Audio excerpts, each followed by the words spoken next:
ओम नमो नारायणाय। ओम नमो नारायणाय। ओम नमो नारायणाय। ओम नमो नारायणाय।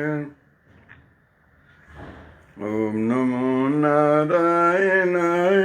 ओम नमो नारायणाय। ओम नमो नारायणाय। नारायणं पद्मभवं वसिष्ठं शक्तिं च तत्पुत्रपराशरं च व्यासं सुखं गौडपदं महान्तं गोविन्दयोगीन्द्रमथास्य शिष्यं श्रीशङ्कराचार्य मथास्य पद्मपादं च हस्तामलकं च शिष्यं तन्तोटकं वार्तिकारमन्यान् अस्माद्गुरून् सन्ततमानतोऽस्मि। श्रुतिस्मृतिपुराणानाम् आलयं करुणालयं नमामि भगवत्पादं शङ्करं लोकशङ्करम् शङ्करं शङ्कराचार्यं केशवं बादरायणं सूत्रभाष्यकृतौ वन्दे भगवन्तौ पुनः पुनः। ईश्वरो गुरुरात्मेति मूर्तिभेदविभागिने व्योमवद्व्याप्तदेहाय दक्षिणामूर्तये नमः।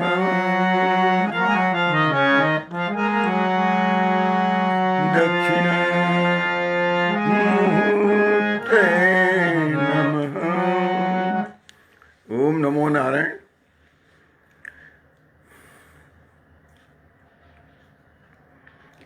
भगवान भाष्यकार स्वामी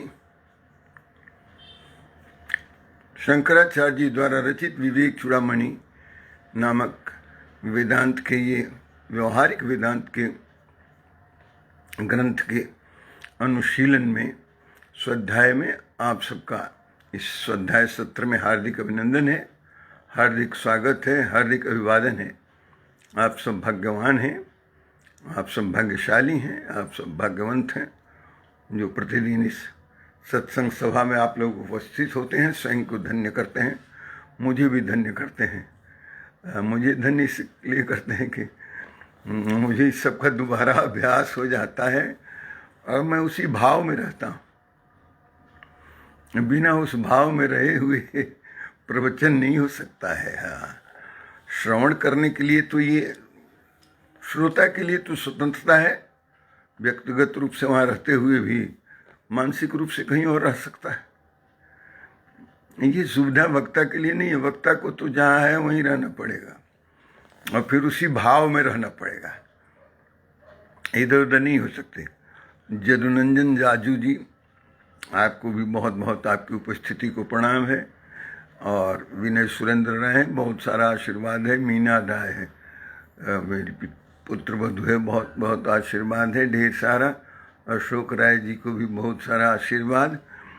और जयराम जी और हमारे मित्र तेज प्रकाश श्रीवास्तव जी हैं, उनकी भी उपस्थिति को प्रणाम है, इनको भी बहुत बहुत प्रणाम। और रोहित अस्थाना के माध्यम से उनके पिता श्री रविभूषण अस्थाना जी हैं, उनकी उपस्थिति को भी प्रणाम है। और देखिए अन्य लोग कौन कौन आते जा रहे हैं, जुड़ते जा रहे हैं। हाँ, चित्रंजन पांडे जी हैं। अच्छा जी, आपको भी ढेर सारा आशीर्वाद है जी। और अनिल राय हैं हमारे भतीजे, आपको भी बहुत सारा आशीर्वाद है जी। बसंती सिंह है, भांजी है, तो इसको भी बहुत बहुत आशीर्वाद है। नवीन कुमार भारद्वाज हैं, तो इनकी भी उपस्थिति को बहुत बहुत, भारद्वाज जी को भी ढेर सारा आशीर्वाद। आइए अब आप सब लोगों की उपस्थिति को प्रणाम करते हुए, अभिनंदन करते हुए, सबके प्रसन्नता और आनंद की इच्छा और कामना रखते हुए आइए प्रारंभ करते हैं। विवेक चूड़ामणि के अखिलेश कुमार जी भी आ गए ओमन से। अभी थोड़ी देर पहले वो शोभा टंडन जी का कॉल आ रहा था, वीडियो कॉल, तो मेरे ख्याल से कनेक्ट नहीं हो पाया। तो ओमन से हैं, मिडिल ईस्ट में ओमन है, वहाँ से अखिलेश कुमार जी हैं, उनकी पत्नी पूजा है। तो इन लोगों को भी बहुत सारा आशीर्वाद, ढेर सारा शुभकामना, प्रणाम।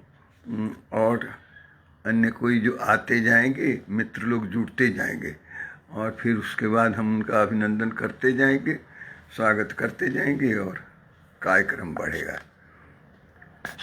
आज हमने 89 का, 89 श्लोक से आगे का अनुशीलन करने का हमने नोटिफाई किया है, सूचित किया है विवेक चूड़ामणि के, जिसमें गुरु जी इस शरीर के बारे में बता रहे हैं कि इस भौतिक शरीर की क्या क्या सीमाएं हैं।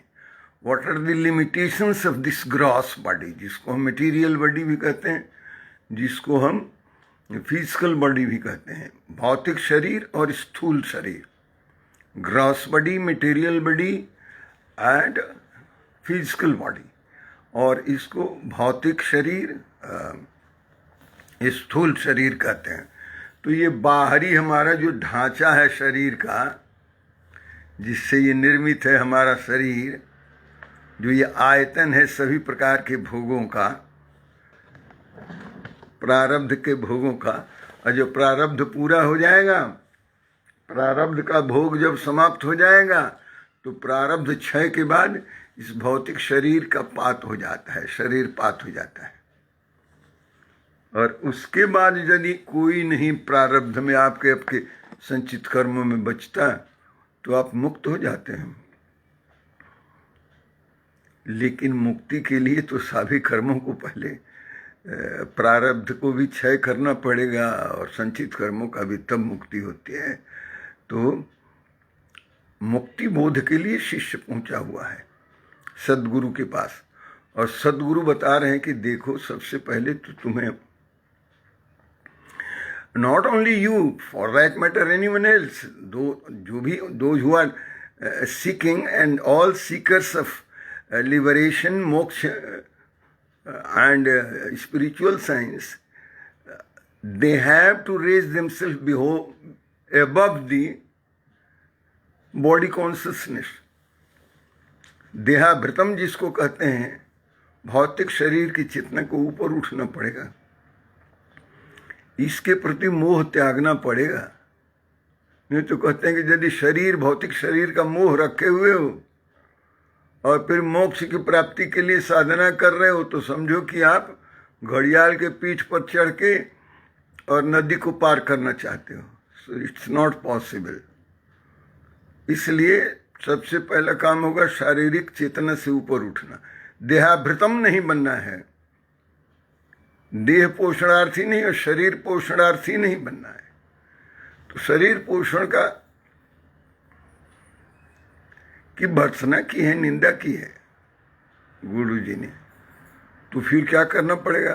कहते कि इसकी सीमाओं को समझिए कि इसकी सीमा क्या है। भौतिक शरीर जागृत की अवस्था तक ये सिर्फ फंक्शन कर सकता है।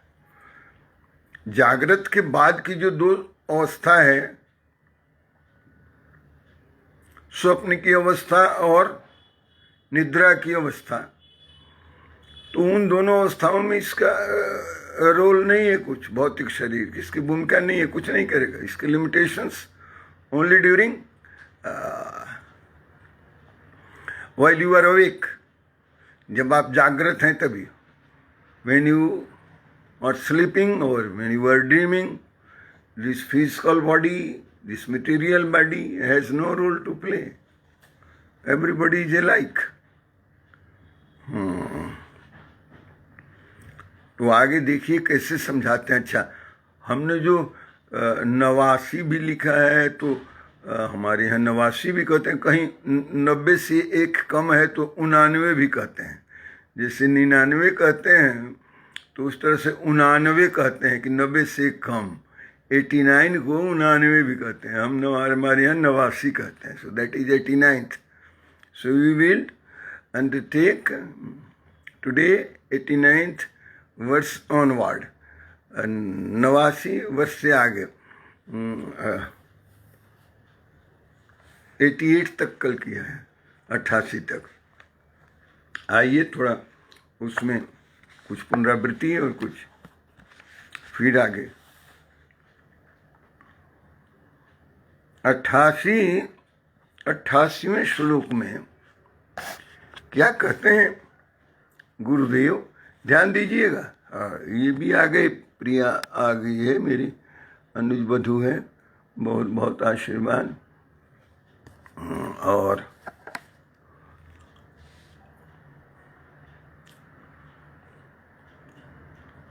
अखिलेश कुमार जी हैं, ओके। योगी आशुतोष महाराज भी आ गए हैं, उनकी भी उपस्थिति को प्रणाम है। ओम नमो नारायण। योगी लोग आ जाते हैं तो थोड़ा सा डिस्कोर्स का लेवल जो है वो इनहेंस हो जाता है, थोड़ा हायर पेडिस्टल पर चला जाता है। तो गुरु कह रहे हैं स्थूल शरीर की जो सीमा है ये केवल जागृत अवस्था में है, स्वप्न और सुसुप्ति में नहीं है। पंचीकृतेभ्यो भूतेभ्यः स्थूलेभ्यः पूर्वकर्मणा और समुत्पन्नम इदं स्थूलम भोगायतनम आत्मनः अवस्था जागरतस्य स्थूलार्थ अनुभवो यतः मतलब जिसके द्वारा स्थूल शरीर के अर्थों का जिससे अनुभव होता है, स्थूलार्थ अनुभव, वो जागृत में ही केवल होता है, सो जाने पर नहीं होता। इसलिए कहते हैं पंचीकृतेभ्यो भूतेभ्यः, पंचीकृत पंच महाभूत से जो बनता है। पंचीकरण की प्रक्रिया समझाया भी है, एक बार और भी समझाऊंगा, लिखने का सोच रहा हूँ। हाँ, बहुत बहुत आशीर्वाद ढेर सारा प्रिया को भी।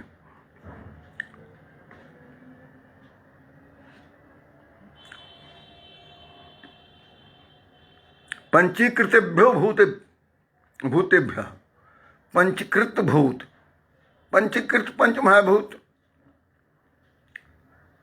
क्या क्या पंच महाभूत है जी? तो आकाश, वायु, अग्नि, जल और पृथ्वी। और इसका पंचीकरण का मतलब होता है इसको मिला देना, अनडिफरेंशिएशन। डिफरेंट एलिमेंट्स को फिर से अनडिफरेंशिएट कर दिया जाता है, मिला दिया जाता है, अमलगम। बट ऐसे ही नहीं मिला दिया जाता है, किसी बर्तन में रख के और हिला दिया और मिश्रण बन गया। It is not a mixture, it's a compound. और बहुत कॉम्प्लेक्स सिस्टम है पंचीकरण का। तो मैं लिखूंगा, व्हाट्सएप पर लिख रहा हूँ और इस पर भी लिखूंगा पंचीकरण के प्रोसेस को। पंचीकृत पंच महाभूत के मिलने से स्थूल शरीर बनता है। और वो कहते पूर्व कर्मणा, इस जन्म के भी पूर्व कर्म और इस जन्म के पहले के भी पूर्व कर्मों का ये समुत्पन्नम इदम स्थूलम भोगायतनम आत्मनः, इसका स्थूल शरीर बनता है, उत्पन्न होता है। और ये भोग का आयतन होता है, यानी शरीर जो है, ये ढोल जो है, ये खोल जो है, ये डब्बा जो है, ये कनिस्टर जो है, ये आयतन है किसका? कंटेनर है किसका? कहते हैं कि पूर्व कर्माणम, पूर्व कर्मों का, यानी प्रारब्ध के भोग का ये है आयतन। वीरेंद्र कुमार गिरी जी, संतोष राय जी प्रणाम, ओम नमो नारायण। कहते हैं कि समुत्पन्नम इदम स्थूलम भोगायतनम, पूर्व कर्मों के भोगों का एक आयतन है स्थूल शरीर। और ये क्या है, किस अवस्था में? जागृत, स्वप्न, सुसुप्ति में। केवल जागृत में इसकी आवश्यकता है स्थूल शरीर की। सो गए तो इसकी जरूरत नहीं, सो गए तो इसका किसी के साथ कोई रिलेशन ही नहीं है, रिश्ता ही नहीं है। सपने में भी दूसरा रिश्ता बन जाता है। अवस्था जागृतस्य, और इस स्थूल शरीर की अवस्था क्या? जागृतस्य, और स्थूलार्थ अनुभवो यतः, और ये स्थूल के ही अनुभव के लिए है। अच्छा, ये तो स्थूल शरीर की बात हो गई।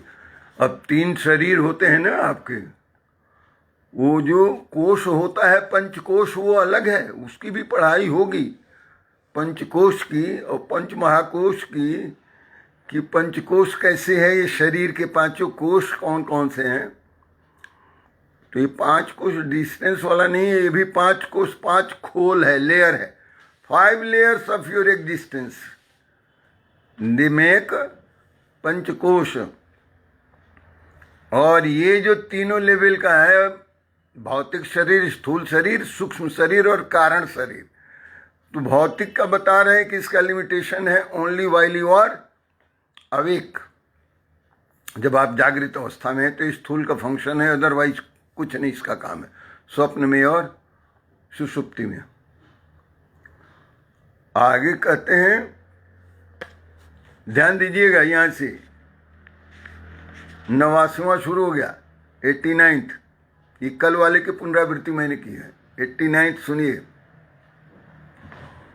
बाह्येन्द्रिये स्थूल पदार्थ सेवाम, बाह्येन्द्रिये स्थूलम पदार्थ सेवाम, स्रक चंदन स्त्र्यादि विचित्र रूपम, करोति जीवः स्वयमेत आत्मना, तस्मात् प्रशस्ति बपुवस्य जागरे।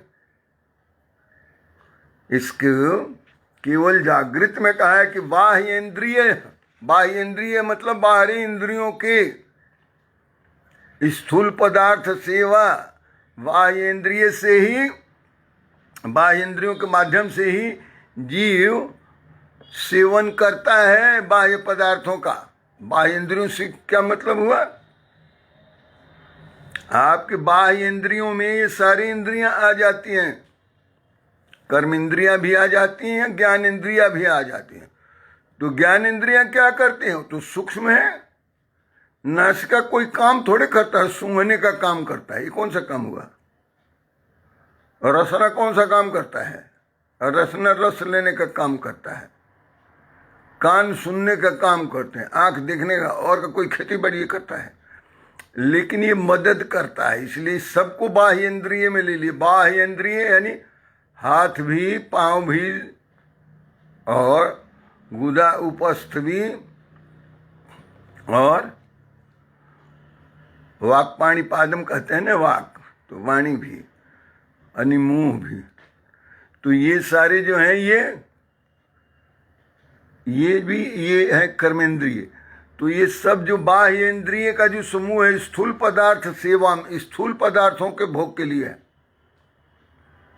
खाना है स्थूल पदार्थ है ना, पीना स्थूल पदार्थ है ना, तो इंद्रियों से ही तो होगा, बाह्य इंद्रियों से होगा, अंतर में जो है उससे नहीं होगा। कहते हैं श्रक चंदनम, श्रक माला को कहते हैं चंदन, चंदन माला, ये सब भी तो आपने बाहर ही लगाए, तो इसको क्या कहते हैं अंग्रेजी में जी? एक्सेसरी कहते हैं। सो ये बाहरी जो है ना चीजें एक्सेसरीज हैं। हाँ, these are all external accessories to your body. क्या?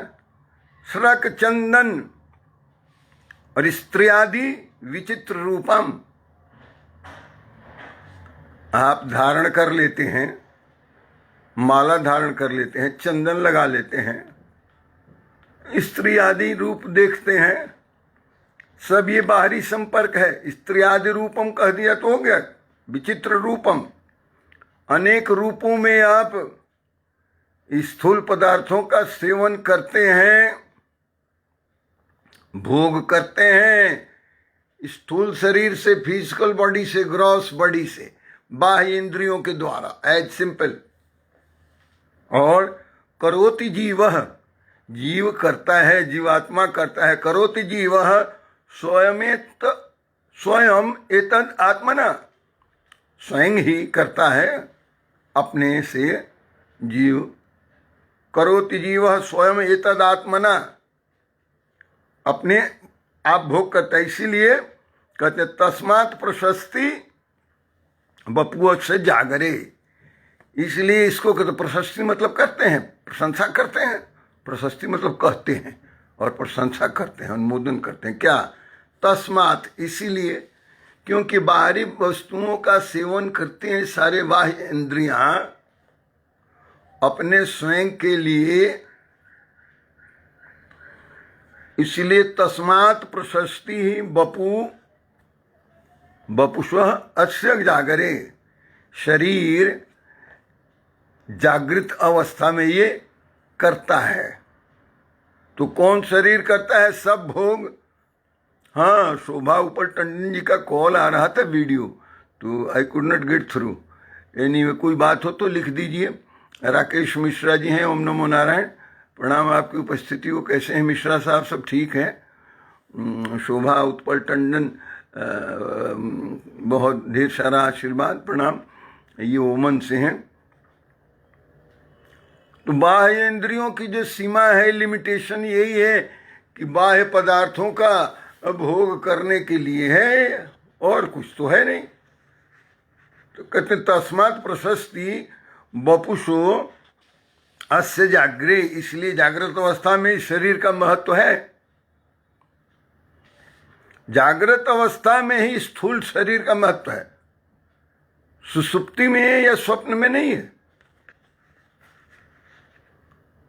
जागृत अवस्था के जितने आपके रिलेशन है ना, सपने में ये नहीं काम करते। अभी थोड़ी देर में बताऊंगा इसको कि कैसे नहीं काम करता। मान लीजिए आपके पास लाइसेंसी बंदूक है या रिवाल्वर है, लाइसेंस वाला आपके पास रिवाल्वर है, और आप उसको लोड करके और बगल में रख के सोए हुए हैं। नींद आ गई, निद्रा आ गई, और निद्रा में आपको लगता है कि कोई चोर आ गया, और चोर आके मेरी छाती पर बैठ गया है। अब वो मुझे कहता है कि आपको शूट कर देंगे, आपको उड़ा देंगे।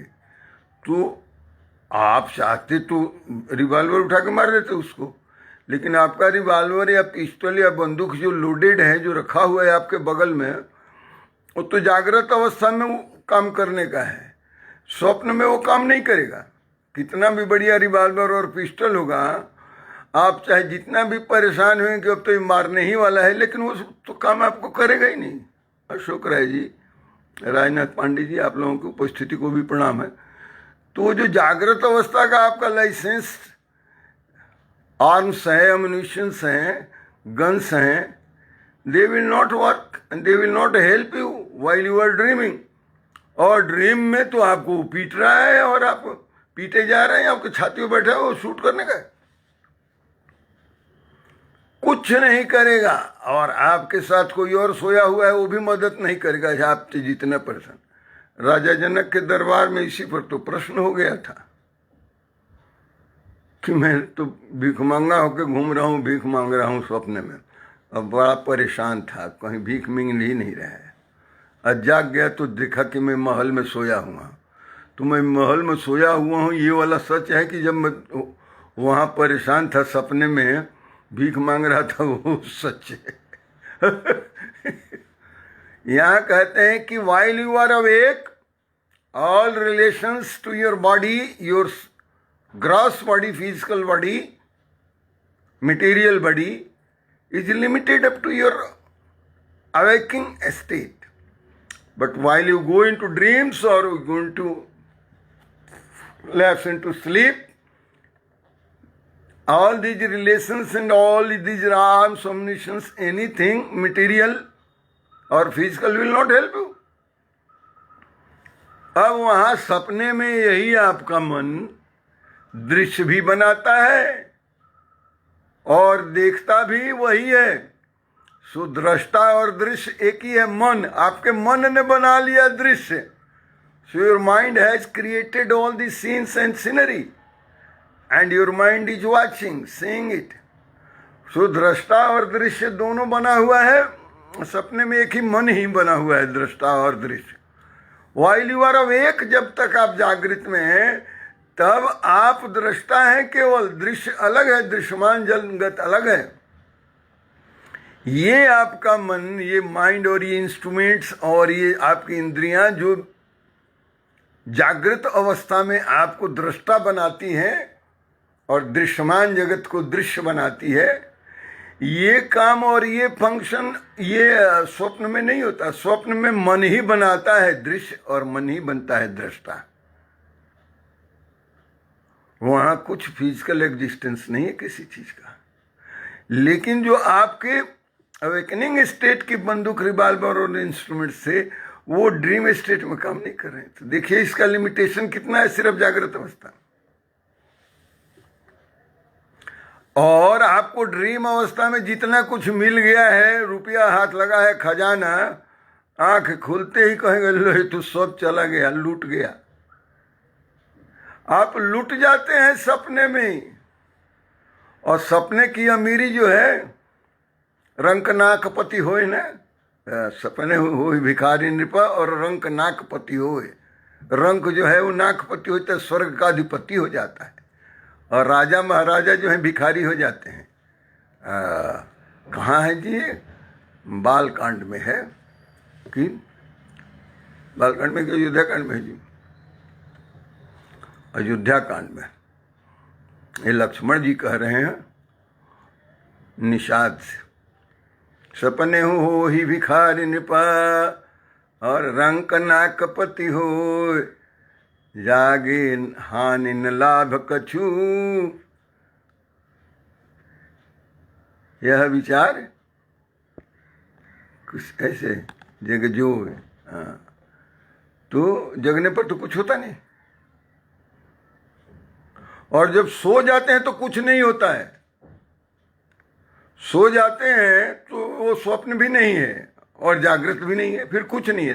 Nothing exist while you are sleep. जब सोए हुए हैं तो कुछ नहीं है, आप अपने में स्थित हैं। मन बुद्धि अहंकार चित्त डिजॉल्व हो गया है, फिजिकल फ्रेम होते हुए भी नॉन एग्जिस्टेंट हो गया है। While you are sleeping all mental faculties, अंतःकरण चतुष्टय मन बुद्धि अहंकार चित्त dissolved, and your physical existence is also zero। क्या चल रहा है? वो कुछ चीजें चल रही हैं, सिर्फ प्राण का धर्म का पालन हो रहा है कि प्राण आपके अंदर कैसे रहेगा। तो सूक्ष्म शरीर का कारण कौन करता है जी? सूक्ष्म शरीर अंतःकरण की वजह से है, मन बुद्धि अहंकार चित्त से है। और कारण शरीर जो है, कॉजल बॉडी, इन सबको कैसे है, इसके बियॉन्ड है वो। जो आपको, जिसमें आप समझते हैं कि फिजिकल और ग्रॉस और सटल बॉडी नॉन एग्जिस्टेंट हो गया है, तब आप कॉजल बॉडी में हैं, आपको ज्ञान नहीं है। लेकिन जब जैसे उठते हैं तो कोई पूछता है जी कैसा लगा जी? बड़ा आनंद है जी। कैसे? अरे ऐसे सोया था, लगता था कि मुर्दा की तरह सो गए। मुर्दा तो आप कभी बने ही नहीं, तो आपको अनुभव कैसे हुआ कि मुर्दा की तरह सो गए? आपने कहा सुना है ना, किसी का कहा हुआ कि मुर्दा को कुछ समझ नहीं होता है, उसके पास उसके सारे फंक्शंस बंद हो जाते हैं इंद्रियों के, तो वो कुछ नहीं सुनता है, मुर्दा हो जाता है। तो आप जब बहुत बढ़िया से सोते हैं तो किसी को कहते हैं कि जी ऐसी नींद आई जैसे हम घोड़े बेच के सो गए हो या मुर्दा की तरह सो गए हैं। और आप सोए हुए हैं तो मुर्दा घाट पे हैं, घर में है, कोई मतलब नहीं। सो जब सो गए हैं आप, कारण शरीर में स्थित हो जाएंगे, the whole mental functions are withdrawn. कैसे लिखा है जिसको शिव सूक्त में, कैसे लिखा है, जिसको कल्याण सूक्त भी कहते हैं यजुर्वेद में, यद जागृतो दुर्मुदेति दैवम तदु सुप्तस्य तथैवेति, और दुरंगम ज्योतिषाम ज्योतिरेकम तन्मे मनः शिव संकल्पमस्तु। जागते ही जैसे मन भागता है, उठ के जितना दूर, दूर से दूर जहां तक भाग सकता है, सोते समय वैसे ही धीरे धीरे धीरे धीरे धीरे धीरे लौट के आ जाता है। नहीं आएगा लौट के तो आप सो नहीं सकते, रात भर जगे रह जाएंगे। मन को लौट के आना पड़ेगा। यद जागृतो दुर्मुदयति देवम तदु सुप्तस्य तथैवेति। सुप्तस्य सुप्ति काल में वैसे ही लौट के आता मन।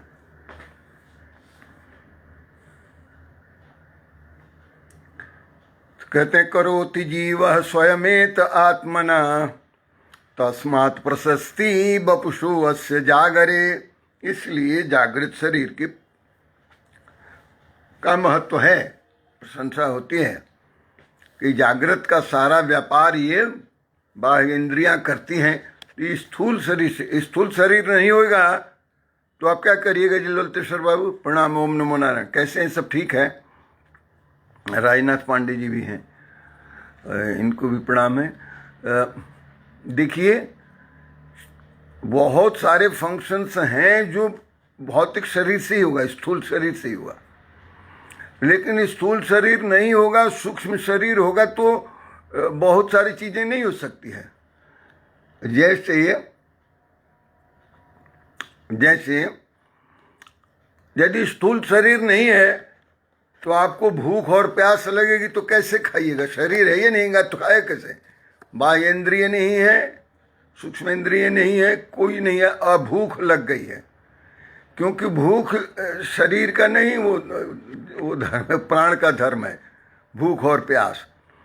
तो यदि भूख और प्यास लग गई और वो आदमी मर गया है, भूत हो गया है, तो भूत के रूप में उसका स्ट्रक्चर तो कुछ है नहीं, स्थूल शरीर तो उसका समाप्त हो गया, जला दिया लोगों ने, गाड़ दिया लोगों ने, सड़ गल गया। लेकिन उसका सूक्ष्म शरीर तो अभी घूम रहा है वातावरण में, और उसको प्यास लगेगी, भूख लगेगी तो कहाँ जाएगा? तो he needs that, spirit needs a body, physical body. तो किसी के शरीर को ग्रहण कर लेगा, उसी में घुस जाएगा और लगेगा खाने। तो वो कितना खाएगा किसी को पता नहीं। लोग कहेंगे अरे क्या है इतना खा, इसको जीन पकड़ लिया, भूत पकड़ लिया। और कितना पानी पिएगा इसका भी ठीक नहीं है, खूब पानी पिएगा। दूसरे के बॉडी से वो खाने पीने लगेगा, क्योंकि उसके पास बॉडी ही नहीं है। और जब तक उसको दूसरी बॉडी नहीं मिल जाएगी, he will be suspended and he will keep suspended, remain suspended in this environment, and as and when he gets another body, he will enter that body. तो स्थूल शरीर की आवश्यकता है स्थूल वस्तुओं के भोग के लिए। और कब? जागृत अवस्था में, स्वप्न और सुषुप्ति में नहीं। आगे क्या कहते हैं गुरुदेव? आगे सुनिए। सर्वोऽपि बाह्य संसारः पुरुषस्य यदा आश्रयः और विद्धि देहमिदं स्थूलं गृहवत् गृहमेधिनः। बड़ी सूक्ष्म बात है, ध्यान दीजिएगा। जिस स्थूल शरीर के आश्रय से सर्वोऽपि, सभी बाह्य संसार, बाहरी संसार का जितना कुछ भी फंक्शन है, काम है, किससे है जी? हमारा स्थूल शरीर से है।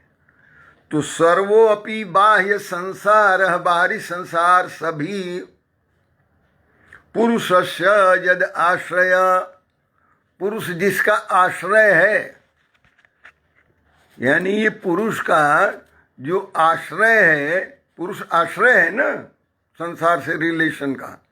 ये शरीर जो है ना, ये आयतन है, आयतन है मतलब ये आश्रय है। और जिन जिन काम के लिए आश्रय है, कहते विद्धि देहमितम। विद्धि मतलब जानो, देहम मतलब इस देह को, इदम स्थूलम देह, इस स्थूल शरीर को जानो। यहाँ पुरुष का अर्थ है जीवात्मा।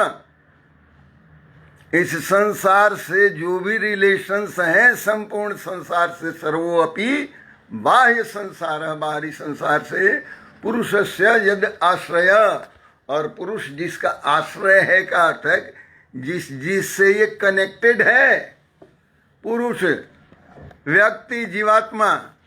तो वो क्या होगा? कहते हैं विद्धि देहमिदम स्थूलम। विद्धि मतलब जानो, यहाँ देहम इस देह को, इदम स्थूलम इस स्थूल शरीर को जानो।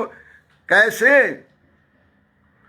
जानो विद्धि इदम, यहाँ अभी विद्धि देहम इदम स्थूलम, स्थूल शरीर जो है उसी देह को, शरीर को तुम क्या जानो, कैसे? कहते हैं गृहवत, गृह मेधिन, गृहवत घर की तरह, गृहवत मतलब गृह की तरह, मैंने घर की तरह, और गृह मेधिना का मतलब हुआ कि गृहस्थ, जिसकी मेधा और बुद्धि गृह में टिकी होती है उसी को गृहस्थ कहते हैं। तो आप कहेंगे कि आप भी तो गृहस्थ हैं। जी, मैं शरीर से तो गृहस्थ हूँ, लेकिन बुद्धि मेरी नहीं है, मेधा मेरी नहीं है टिकी हुई गृहस्थ में, आपको बता दें। इसलिए I have raised my self above that गृह मेधिना। गृह मेधिना उसको कहा जाता है जिसकी मेधा यानी बुद्धि से, वो बुद्धि के स्तर पर, मन के स्तर पर नहीं, बुद्धि के स्तर पर जो अपने गृह से जुड़ा हुआ है। और देश कुमार राय जी कैसे हैं जी? भाई साहब ठीक है, मेरे भाई हैं ना, वो कोई और भी है, बहुत सारे हैं जो मेरे भतीजे भी हैं, और देश कुमार नवदेश राय, तो वो भी मेरे को कई बार भाई साहब कहने लगते हैं। ये भी एक बड़ी बात है। तो उनका तो प्रमोशन हो गया, वो मेरे बराबरी है, मेरा तो प्रमोशन हुआ नहीं, मैं तो वहीं कमाई हूँ।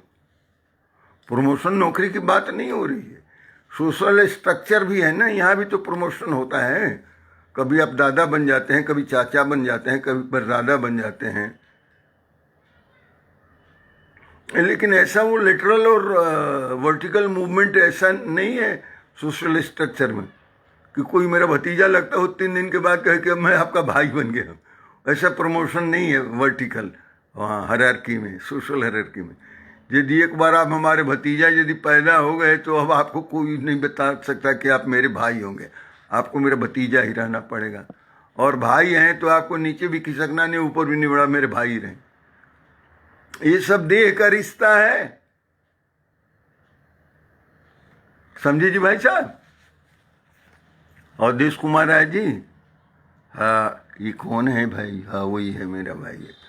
तो सर्वोपि संसार, बाह्य संसार, समस्त बाहरी संसार का पुरुष से यद आश्रय, जो आश्रय है पुरुष का, पुरुष से यद आश्रय, शरीर के आश्रय से जो व्यक्ति जो है शरीर से जो रिश्ते बने हैं, पुरुष से मतलब पुरुष का, यद आश्रय जो आश्रय है, जो हरवाल साहब ओम नमो नारायण कहते हैं।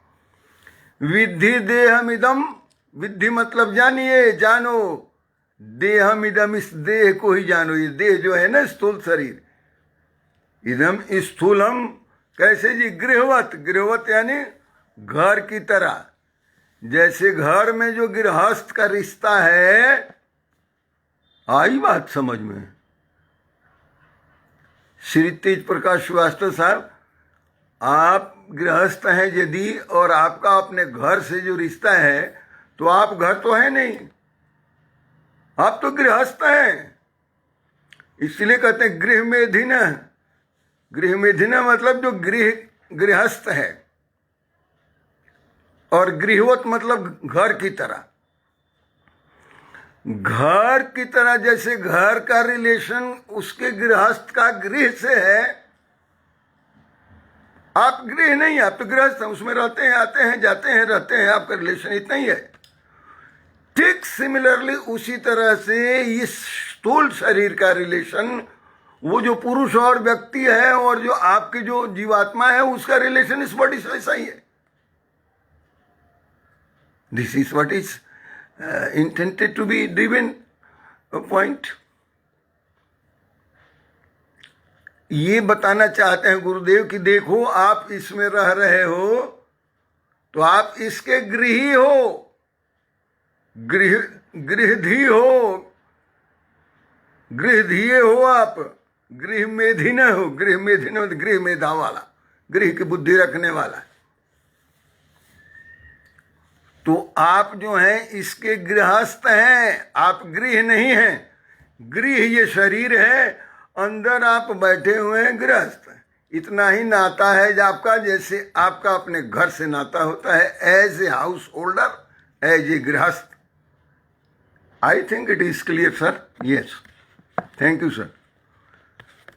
सो आपके इस स्थूल शरीर का नाता इतना ही है जितना आपका अपने घर से नाता है। एज ए हाउस होल्डर, गृहस्थ के रूप में आपका गृह से जो रिलेशन है, वही रिलेशन आपकी जीवात्मा जो अंदर है, जो आपका इनर सेल्फ है, जो आपकी असली पहचान है, उसका रिलेशन ये स्थूल शरीर से उतना ही है।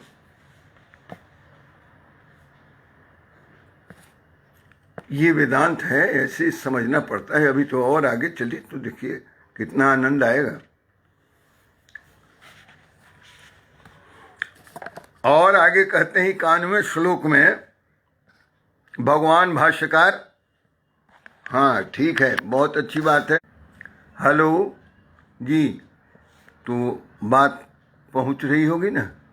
हेलो, हाँ चल रहे हैं, अच्छी बात। आवाज़ आ रही है ना? विक्रांत कुमार राय हैं, विक्रांत कुमार राय को भी बहुत प्रणाम। और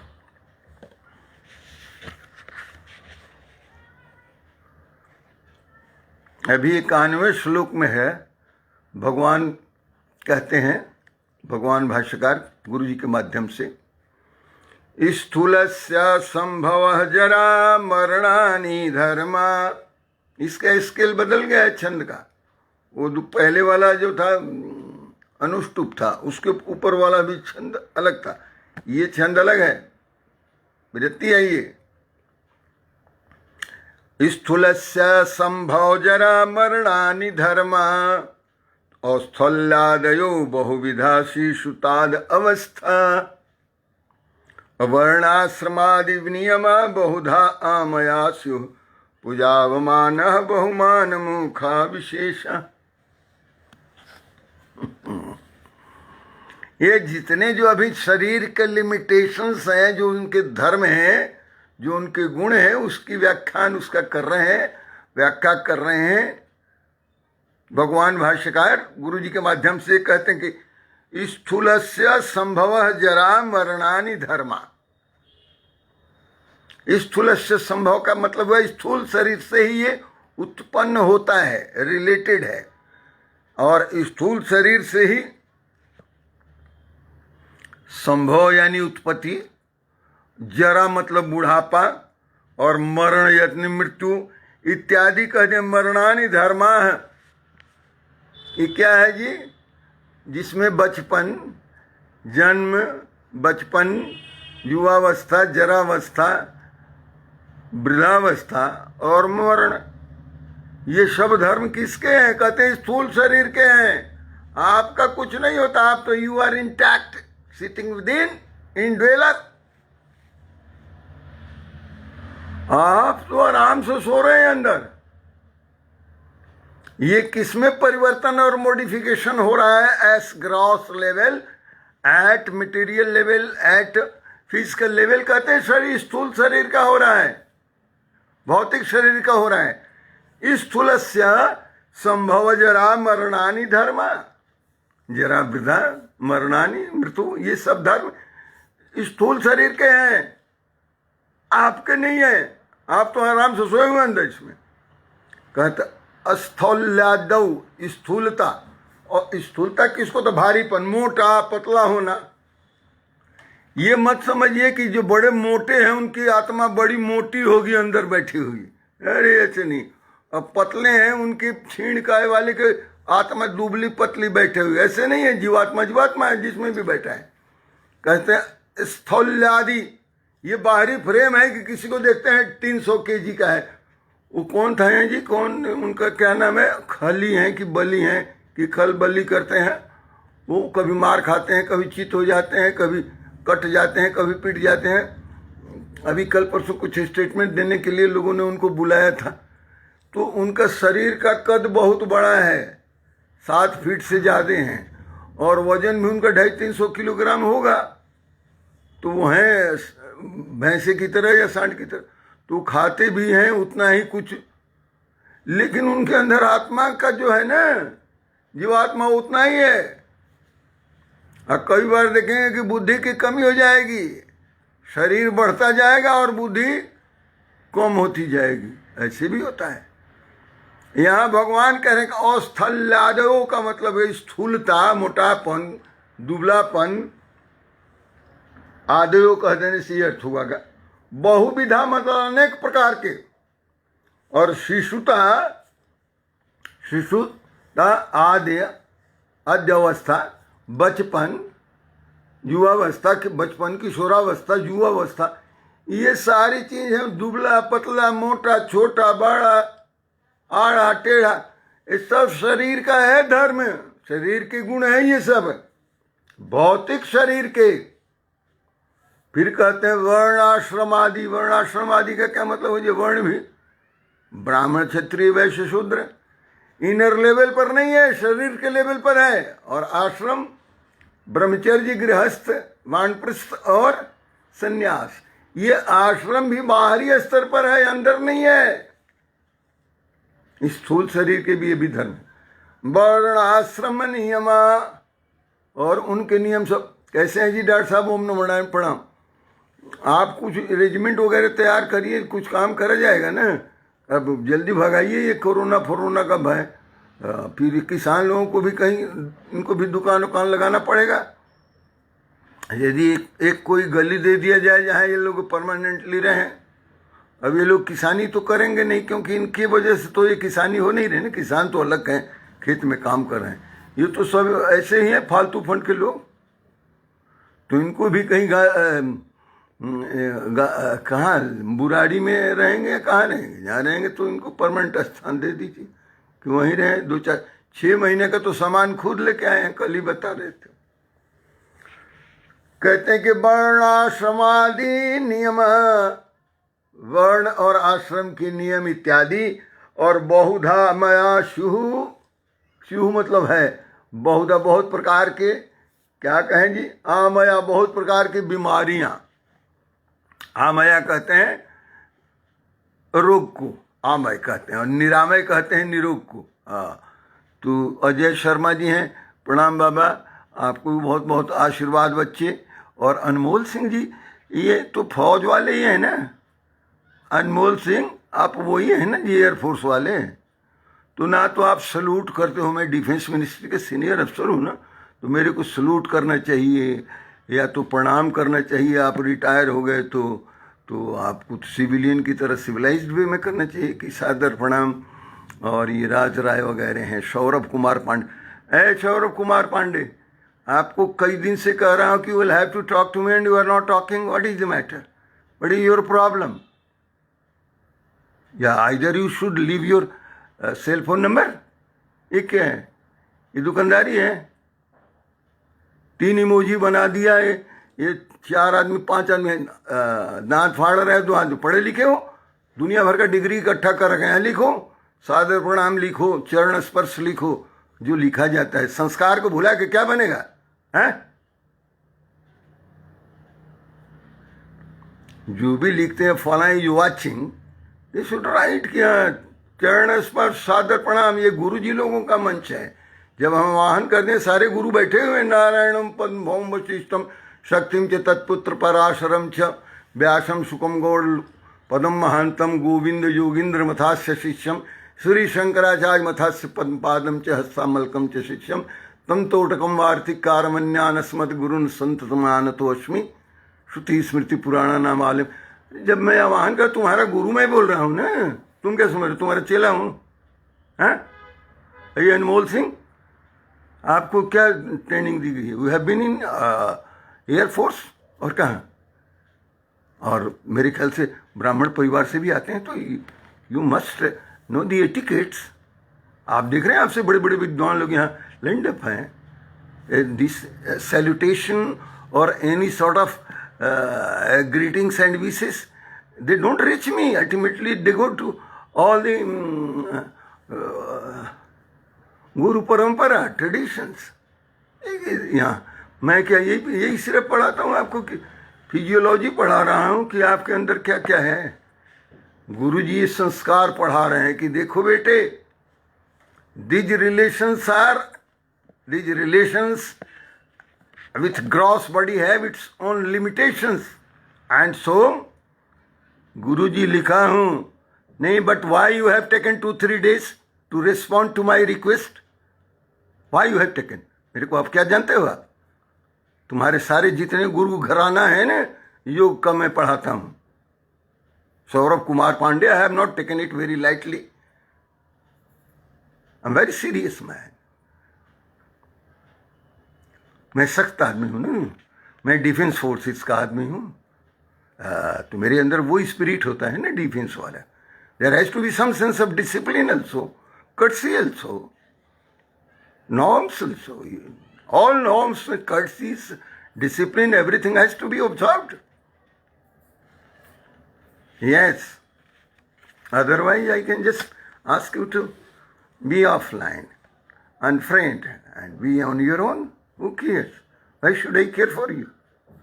I care for people, those who are interested in studying Vedanta and learning something.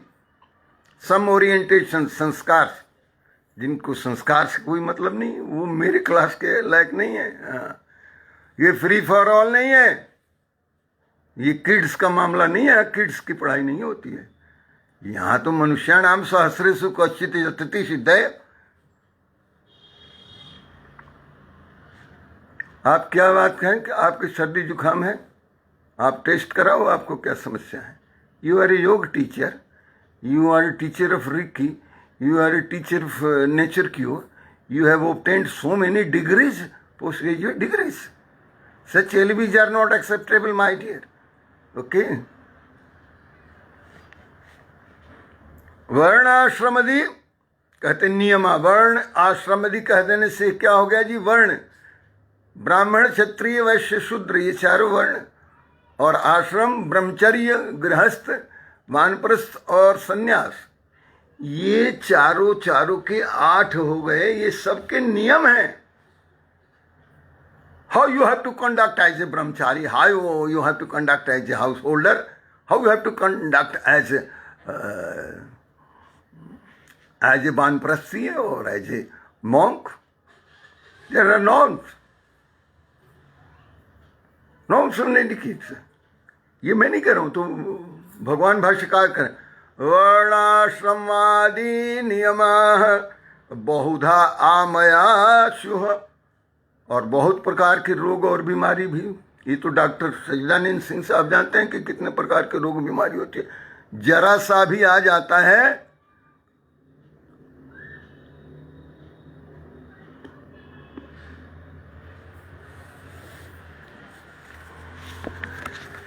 जरा सा भी कोई एक वायरस आ जाता है तो आमयग्रस्त हो जाते हैं आप, आमयग्रस्त हो जाते हैं।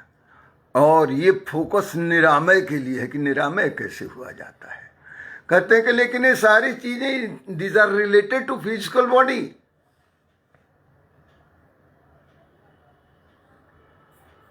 बहुधा मया शुभ, कहते पूजा अवमान, कहीं आपको पूजा होता ही है, आप जाते हैं तो आपका आदर सत्कार सम्मान होता है कहीं, और कहीं अवमान भी होता है, अपमान भी होता है। लेकिन आपको क्या पूजावमानम, पूजावमान का मतलब है कहीं आपको पूजा, कहीं सत्कार, कहीं सम्मान, और कहीं अवमान भी हो जाता है, कहीं अपमान भी हो जाता है, अनादर भी होता है, और बहुमान, और कहीं बहुत मान भी हो जाता है। बहुमान मुखा विशेषा, बहुत तरह से ऐसे कहा गया है कि बहुत इस तरह से। लेकिन ये सब किससे है? ये स्थूल शरीर को ही ये सब हुआ करते हैं। हमारा क्या बिगाड़ लेगा कोई? इस स्थूल शरीर का जितना बिगाड़ना है हम बिगाड़ लो, हमारा, हम तो अंदर बैठे हुए आराम से। तो कहते हैं जो आमया है वो भी, और मान है वो भी, सम्मान है वो भी, अवमान है वो भी, these are all related to this physical body. क्या करें सर, बहुत आनंददायी प्रवचन चल रहा है।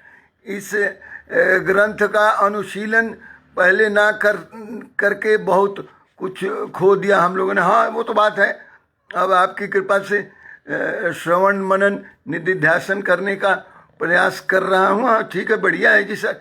ही is very senior to me, he joint secretary retired. Shri Tej Prakash Srivastava, what he is writing, he is joint secretary retired from government of India, he is a scholar. बहुत बहुत धन्यवाद। कृष्ण चंद्र कुमार जी, ओम नमो नारायण। राजीव रंजन भारद्वाज जी ये कहते हैं भगवान भाष्यकार की ये जितनी चीजों को हमने बताया है, ये these are all related to and they all pertain to this physical body, gross body.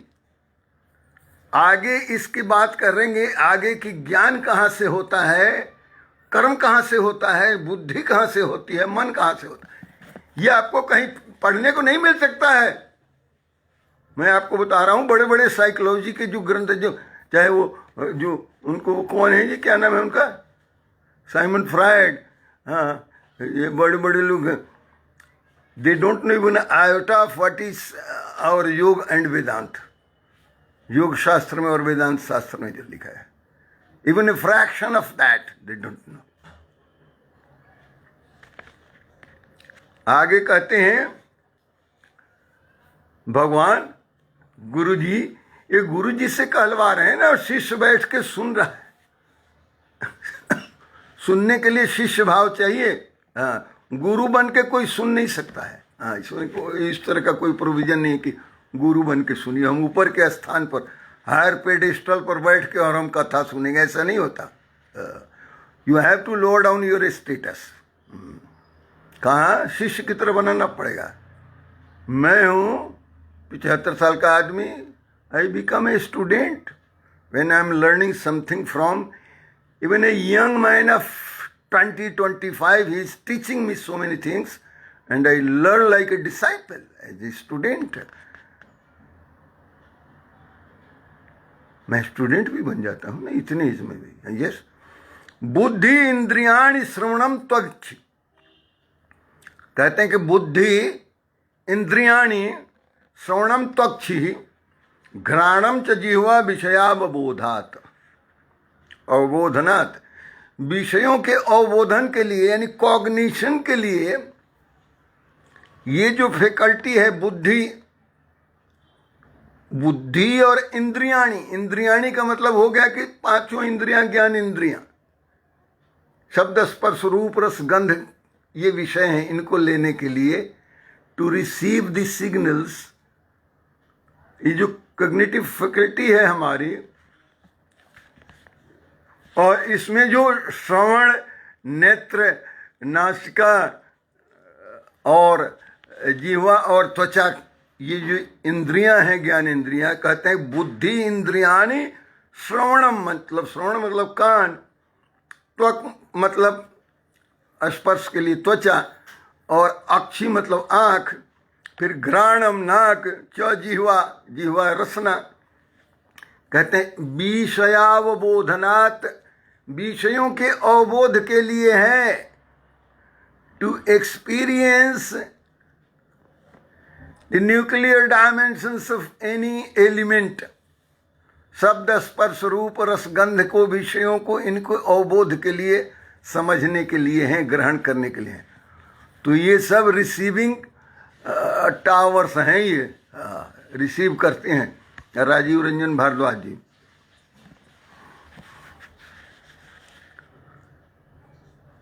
आगे कहते हैं कि देखिए जिन इंद्रियों की बात मैं कर रहा हूं, बुद्धि इंद्रियाणी, बुद्धि के साथ ये मिलके करती हैं, बुद्धि इंद्रियाणी श्रवणम त्वक्छि घ्राणम च जिह्वा विषयावबोधनात्, विषयों के अवबोधन के लिए है, विषयों के ज्ञान के लिए है। और वाक्पाणि पादा गुदम उपस्थ कर्मेंद्रियाणि प्रवणेन कर्मसु, और वाक पाणि पादम, वाक पाणि पादम मतलब जिह्वा नहीं, वाणी, वाक वाणी को कहते हैं, और वाक वाणी, बिना मुंह के वाणी कैसे निकलेगी, तो मुंह का वाणी के साथ संबंध है, तो कहते हैं वाक पाणि पादम, यानी वाणी, और पानी यानी हाथ, और पादम यानी पैर, समझे। तो ये वाक पाणि पादम ये तीन हो गए ना, और फिर तो गुदा उपस्थम, गुदा मार्ग और उपस्थ जननेन्द्रिय, ये पांचों को कर्मेंद्रिय कहा है। वाक पाणी पादा गुदम उपस्थ, गुदम उपस्थ कर्मेंद्रियाणी। और फिर ये क्या करते हैं, कहते हैं प्रवणेन कर्मसु, ये कर्म में प्रवृत्ति के लिए है। ज्ञानेंद्रिय तो परसेप्शन के लेवल पर जो काम करती हैं, जो परसीव करती हैं सिग्नल्स इन्वायरमेंट से, वो काम तो है शब्द स्पर्श रूप रस गंध के सिग्नल्स को लेने का काम ज्ञानेंद्रियों का है, जिनको हम सेंसरी ऑर्गन्स कहते हैं। और उसी को यहाँ कहे कि बुद्धि इंद्रियाणी, सेंसरी ऑर्गन्स, श्रवणम, त्वचा, चक्षु और घ्राण, नासिका और जिह्वा, ये सब विषयों के शब्द स्पर्श रूप रस गंध को परसीव करने के लिए हैं, ये परसेप्टिव ऑर्गन्स हैं। और कहते हैं कि वाक् पाणी पादम गुदा उपस्थ कर्मेंद्रियाणी प्रवणेन कर्मसु, ये कर्म में प्रवृत्ति के लिए है। जो कर्मेंद्रिय है, एक्शंस के जो ऑर्गन्स हैं, ऑर्गन ऑफ एक्शंस, वो कर्म में प्रवृत्ति के लिए है। कर्मेंद्रियाणी प्रवणेन कर्मसु, प्रवण होना मतलब प्रवृत्त होना, कर्म में प्रवृत्त होने के लिए, काम करने के लिए है। आप दिमाग में बैठ कर सोचते रह जाइएगा तो बाजार में थोड़े पहुंचिएगा, पैर से जाना पड़ेगा ना। तो एक्शन में प्रवृत्ति कैसे होगी कर्म में? पैर जब निकालेंगे बाहर घर से तब होगी ना। भोजन करने की इच्छा हो गई, चुपचाप बैठे हुए हैं, अरे हाथ से भोजन करना पड़ेगा ना। फिर वाणी से मंगाना पड़ेगा, पत्नी को कहना पड़ेगा कि भोजन दे दूं। तो कहीं आपकी आज्ञाकारी पत्नी जी होगी तो भोजन ले के देगी, नहीं तो कहेगी कि आइए निकाल के ले जाइए, बकवास कर रहे हैं बैठे बैठे। ये कोई अजूबा मैं बात नहीं कर रहा हूँ। हाँ, यदि आपकी धर्म पत्नी या कोई भी हो, कर्म पत्नी हो, कोई भी पत्नी हो, आपके साथ यदि रहती है, भोजन बना लिए, आपको भूख लगी है, आपको खाना खाना है, भोजन करना है, आपको बोलना पड़ेगा वाणी से कि ले आइए भोजन, ले आएंगे, तो आपको हाथ से खाना पड़ेगा। और नहीं तो ये भी कह देने का उनको अधिकार है, क्या कि निकाल के ले जाइए, खाइए, बकवास मत करिए ज़्यादा।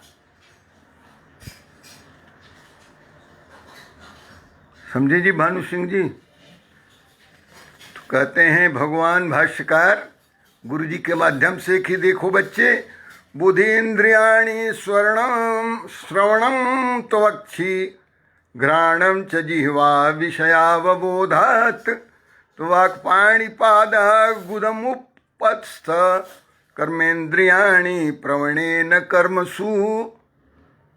ये 10 इंद्रियां गिनवा दिए। और फिर आगे कहते हैं, आज का देखिए आखिरी श्लोक, एक श्लोक करता हूं। आगे कहते हैं भगवान गुरु जी कि देखिए मन आदि जो अंतःकरण है, अभी तो आपको 5 ज्ञान इंद्रिय और 5 कर्म इंद्रिय बता दिए इसी शरीर में। अभी तो भौतिक शरीर की हम बात कर रहे थे, अब ज्ञान और कर्म की इंद्रियों को भी तो बता रहे हैं ना, कि ज्ञान इंद्रियां कौन कौन सी और कर्म इंद्रियां कौन कौन सी हैं। अब कहते हैं कि निगद्यते अंतःकरणम मनोधीर हंकृतिश्च तमिति स्ववृत्ति भी, तो मनस्तु संकल्प विकल्पनादि भी बुद्धि पदार्थाध्यावसाय धर्मतः।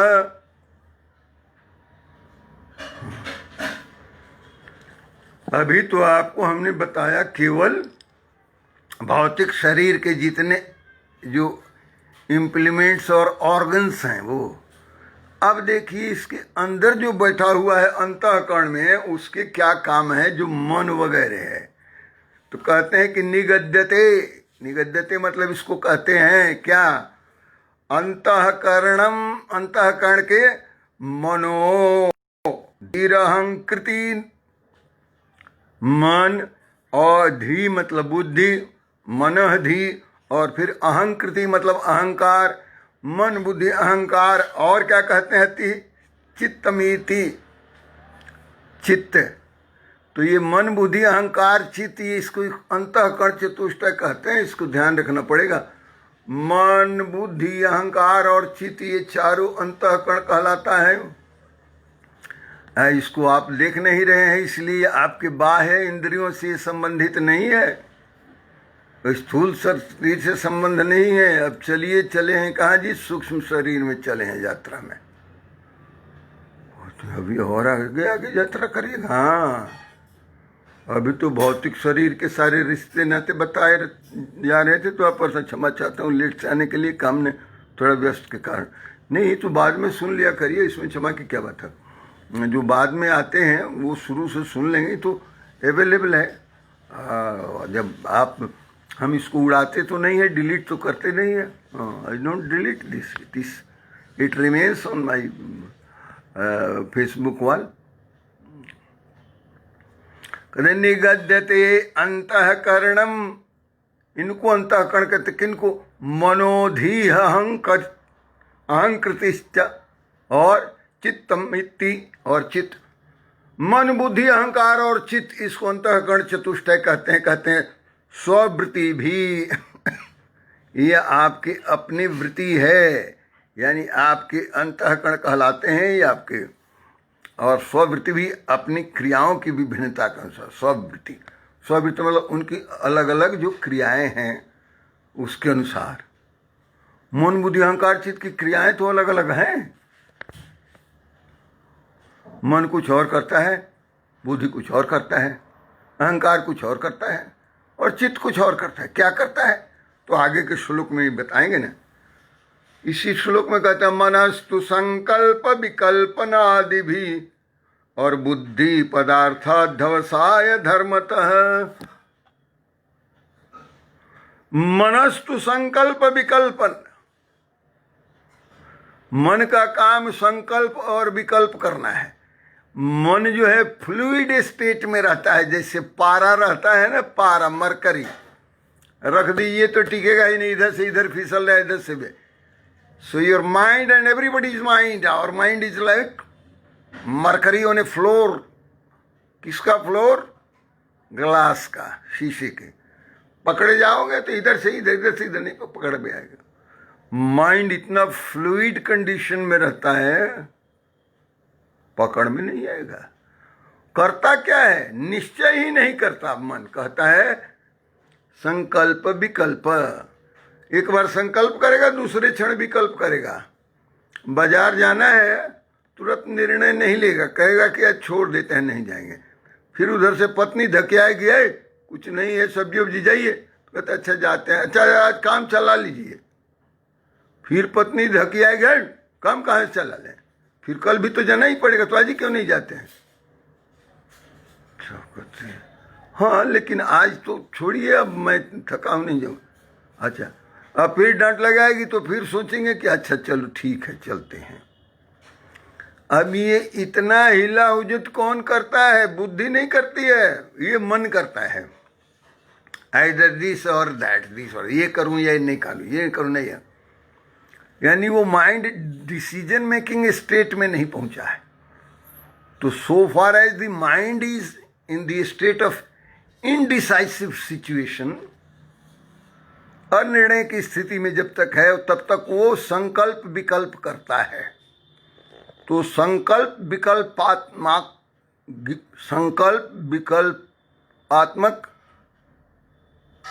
अंतःकरण को मन कहते हैं, जो संकल्प और विकल्प करे। तो कहते हैं कि मनस्तु संकल्प विकल्पनादि भी, तो ये संकल्प विकल्प वाला जो काम करता है ये मन है। और बुद्धि क्या है? कहते हैं कि बुद्धि पदार्थाध्यवसाय धर्मतः।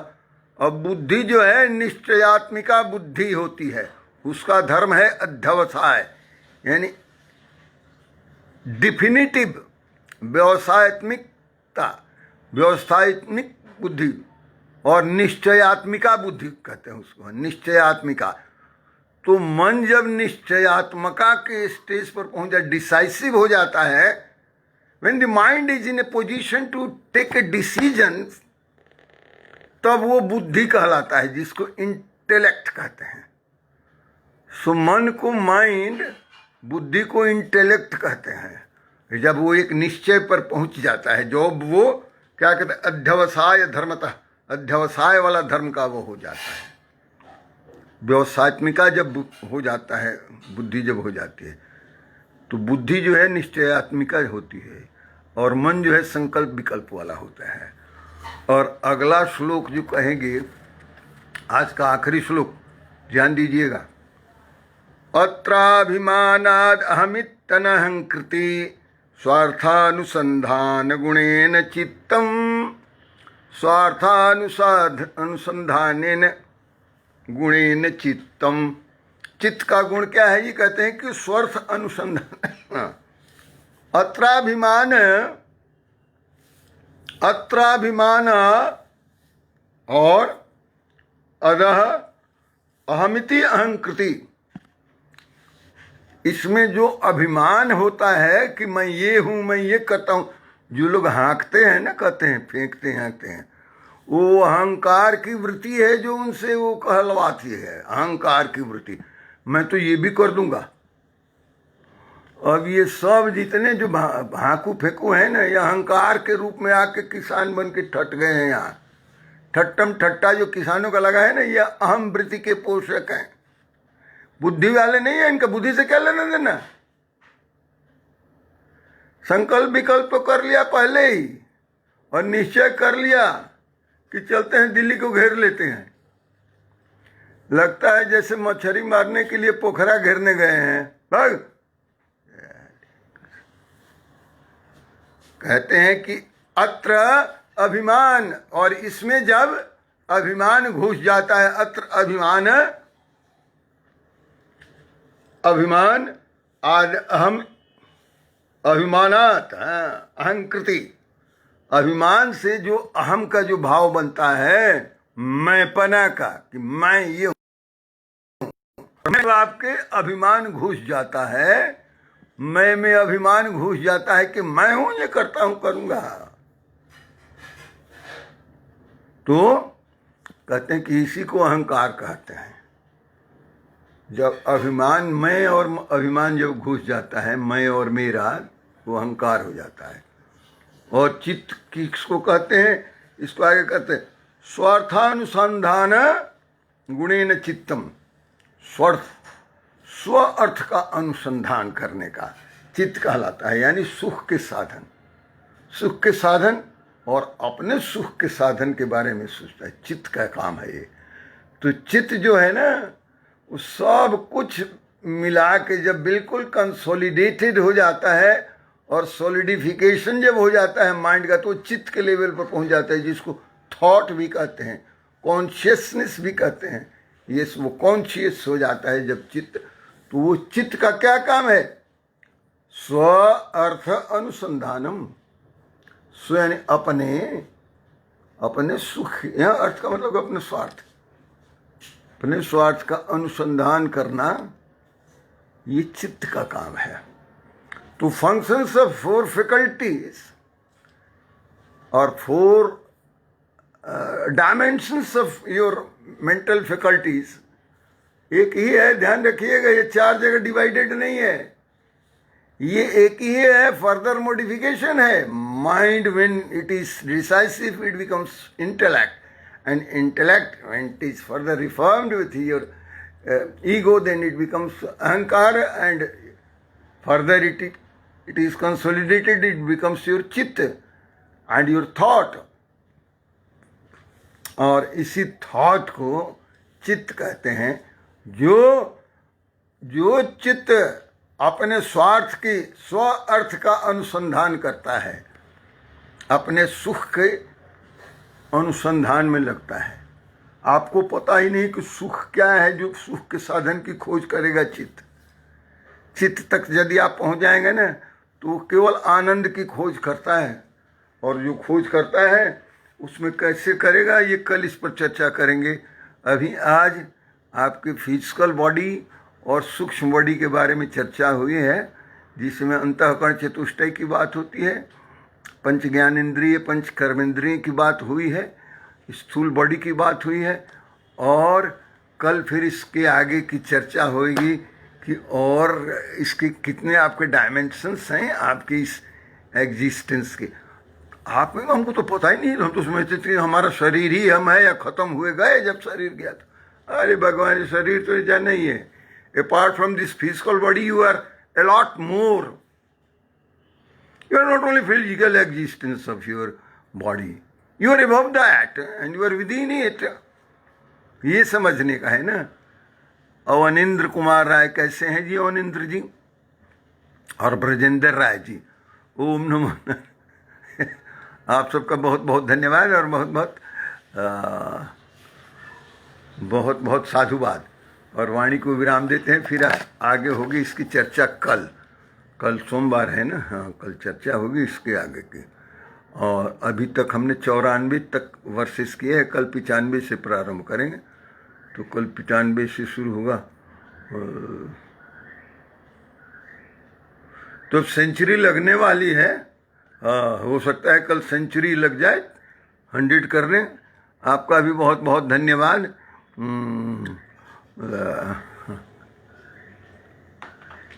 ये टीपी श्रीवास्तव साहब कहते हैं कि आपका बहुत बहुत धन्यवाद। ये भी बहुत बहुत धन्यवाद करते हैं। ओम पूर्णम मदः पूर्णमिदं पूर्णात् पूर्णमुदच्यते पूर्णस्य पूर्णमादाय पूर्णमेव अवशिष्यते। ओम शांति शांति शांति। ओम शांति शांति शांति। बहुत बहुत धन्यवाद, बहुत बहुत साधुवाद, बहुत बहुत आभार, प्रणाम। कुछ लोगों को आशीर्वाद। ओम नमो नारायण।